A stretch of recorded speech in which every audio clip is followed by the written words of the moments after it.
yes တယ်ဒီကကြတော့ double spicy စားကြပါပေါ့နော်ဆိုတော့ဒီစံမြန်းထုတ်တဲ့ဒီ product တွေကိုပေါ့နော်ဒီ secret ထဲမှာမတွေ့ရတော့ကြာပြီဆိုတော့ဒီအိမ်သားမှာတွေ့တော့လေ try ကြည့်မှာဖြစ်ပါတယ် okay ဆိုတော့အဲ့ဒါကို kimchi နဲ့စားမှာပေါ့နော်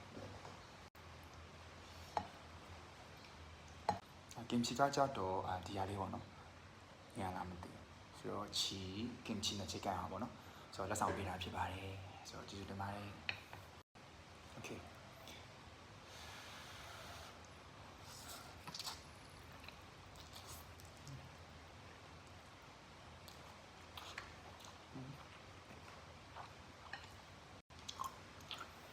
မစားကြဘူးလားမသိဘူးပေါ့နော်။ငါတွေ့ရင်စံမြန်းကိုမစားပြလို့တော့ကြာပြီ။ရှာမတွေ့ရရဲ့ဈေးကြီးွားရယ်ဟောနော်။ဆိုအခုပြန်စားတော့တော်တော်လေးစားကောင်းပါတယ်။